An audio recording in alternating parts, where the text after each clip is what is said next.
ਪਹਿਲੇ ਵੀ ਦੱਸਿਆ ਸੀ ਕਿ ਇਹਨਾਂ ਦਾ ਮੀਆਂ ਇੱਕ ਕਰਿਆਨੇ ਦੀ ਦੁਕਾਨ ਤੇ ਕੰਮ ਕਰਦਾ ਹੈ ਜੀ।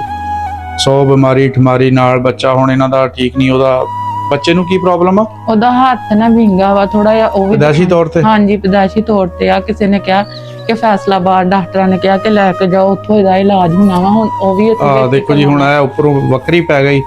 ਮਕਾਨ ਸ਼ੁਰੂ ਕੀਤੇ ਸੀ ਤੇ ਬੱਚੇ ਦਾ ਜਿਹੜਾ ਮਸਲਾ ਸਾਹਮਣੇ ਆ ਗਿਆ ਕਿ ਉਹਦਾ ਹੱਥ ਜਿਹੜਾ ਪੈਦਾਇਸ਼ੀ ਤੌਰ ਤੇ ਥੋੜਾ ਜਿਹਾ ਵਿੰਗਾ ਆ। ਉਹ ਹੁਣ ਜੋ ਵੀ ਡਾਕਟਰ ਉਹਦਾ ਇਲਾਜ ਕਰਨਗੇ।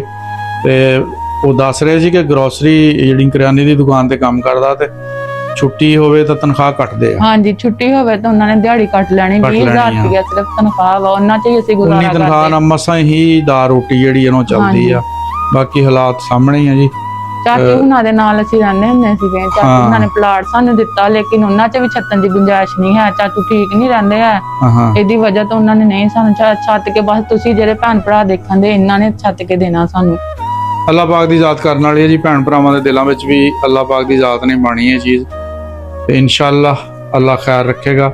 ਔਰ ਇਹ ਭਰਾਵਾਂ ਅੱਗੇ ਪੁਰਜ਼ੋਰ ਅਪੀਲ ਆ ਸਾਡੀ ਸਾਂਝ ਸੁਸਾਇਟੀ ਵੱਲੋਂ ਵੀ।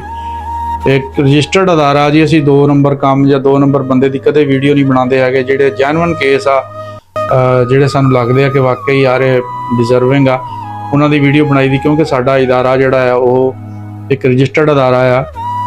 ਬਹੁਤ ਸਾਰੇ ਲੋਕ ਫੇਕ ਕੰਮ ਕਰਦੇ ਆ। ਸਾਡੀਆਂ ਵੀਡੀਓ ਡਾਊਨਲੋਡ ਕਰਕੇ ਆਪਣੇ ਪੇਜਾਂ ਤੇ ਲਾ ਕੇ ਆਪਣੇ ਨੰਬਰ ਦੇ ਕੇ ਉਹ ਅੱਗੋਂ ਗੱਲਬਾਤ ਵੀ ਕਿਸੇ ਬੀਬੀ ਨਾਲ ਕਰਾ ਦਿੰਦੇ ਆ। ਤੇ ਬਹੁਤ ਸਾਰੇ ਲੋਕਾਂ ਨੂੰ ਇਸ ਤਰ੍ਹਾਂ ਠੱਗਬਾਜ਼ੀ ਵੀ ਹੈਗੀ ਆ।